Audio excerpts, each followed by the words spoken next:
and welcome to our programme. The European Parliament's plenary session took place in Strasbourg with a number of important issues on the agenda, including airport security and passenger convenience, the foundation of a European Institute of Technology and the state of the Common Agricultural Policy. A special Belarus week to mark the 90th anniversary of the country's independence also took place. Parliament has adopted a new passenger-friendly regulation to improve aviation security. The current EU regulation, which followed the 9/11 terrorist attacks in the USA, had to be updated. This revised regulation provides an increased level of security and convenience for flight passengers. Inconvenient multiple security checks, which are common to connecting flights, will be scrapped. In the future, a single security check will be the standard procedure. The so-called one-stop security applies to flights within the EU and flights to and from safe third countries. Additional security checks can be done away with. This is a major improvement for flight passengers. The costs for security measures may be divided between the airlines, airports and member states. EPP-ED Group spokesperson Philip Radburn explained how such a scheme could come about. Now, whilst we have been unable to reach an agreement with Council on the issue of financing these security measures, the Commission indeed has agreed to come forward with a separate proposal on financing these measures within the next months, and I hope that this will be sooner rather than later.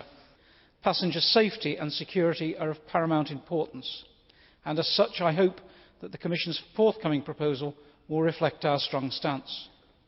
Security measures may also include the placing of sky marshals on board of an aircraft. However, both the countries of departure and arrival have to give the consent. The armed security officers must also be members of a national civil service and have completed special training for the task. The idea to create a European Institute of Technology was launched by Commission President José Manuel Barroso in 2005. After a long consultation process, the Commission presented a legislative proposal 1 year later. The aim of the European Institute of Technology is to better link the three key areas of the economy: education, research and innovation, or the knowledge triangle, to tackle Europe's main weakness, lack of innovation. The instruments to reach this aim are the knowledge and innovation communities. As opposed to the original proposal, this legislative text foresees a more decentralized network structure for the EIT. The EPP-ED Group supports the text, and Shadow Rapporteur Romana Jordan-Cizel is satisfied that following two readings the Parliament has substantially improved the original proposal, thanks to the efforts of the EPP-ED Group. Innovation is at the heart of the EIT. The EIT represents excellence and the recognition of European quality. Its network structure, together with independent communities of knowledge and innovation, is a big achievement. The Council and the European Parliament reached an agreement on the financing of Galileo and EIT with €309 million earmarked for the EIT for the period 2008 to 2013. Now is the time to act. It is time for fast and efficient implementation of the agreed measures. With their vote, MEPs expressed strong support for the European Institute of Technology, concluding the long-term negotiations on this topic. Gearing up for the review of the European Union's agricultural policy, the European Parliament has voted on what the future of the agricultural sector should look like. The report by EPP-ED spokesperson Lutz Göpel was adopted by a large majority. The current Common Agricultural Policy has been in place since 2003. Last year, the European Commission tabled a communication which set out first thoughts on continuing the 2003 reform, but also to give some views on how European agriculture could look like once it runs out in 2013. Lutz Göpel, EPP-ED spokesman on agriculture and rapporteur of the European Parliament, stressed that this health check was not a fundamental reform of the CAP. It will rather continue and modernize the current policy on the basis of the 2003 agreement.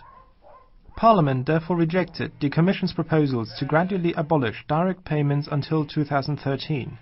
Instead, MEPs voted in favour of more flexibility of Member States on whether they spend their money directly on farming or support rural development. However, such a modulation, or transfer of money, must not result in pay cuts for farmers, Göpel emphasized. Unsere Landwirte erwarten Planungssicherheit Our farmers demand planning security. It is not appropriate to have, only 4 years after implementing a 5% compulsory modulation, another call for a reduction of direct payments between 8 and 53%. Whilst understanding the financing of rural development, such a measure would destroy trust and would result in structural changes. These proposals would hit full-time farmers in particular, as well as those who have increased their competitiveness by merging with other farms. Our proposals therefore try to reconcile general political goals with these economic needs.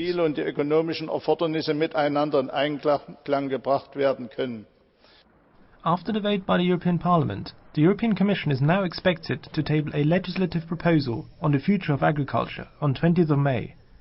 This is expected to be adopted in the Council in the course of this year. This week was the 90th anniversary of the Declaration of Independence of Belarus. Chairman of Parliament's delegation to the country, Jacek Protasevich, organised a special event to mark the occasion. This Belarusian week has allowed the leader of the United Opposition, Alexander Milinkevich, as well as representatives from various democratic opposition forces, to come to Strasbourg and meet European political leaders. In a special ceremony, Mr. Milinkevich was welcomed by the President of the European Parliament, Hans-Gert Pöttering, who in his speech made a formal and strong appeal for the freedom of the imprisoned opposition leader Alexander Kazulin. He remains in prison because 3 years ago he dared to stand against authoritarian ruler President Lukashenko in the country's presidential election. EPP-ED Group Chairman Joseph Daul applauded the initiative of organising such an event and welcomed the Belarusian leader. Mr. Daul expressed his wish to see Belarus soon join the democratic European family. Among the guest speakers were Commissioner Benita Ferrero-Waldner and the Chairman of the Foreign Affairs Committee, Jacek Saraswalski. For an extended version of the plenary session debates, log on to our website www.epp-ed.eu.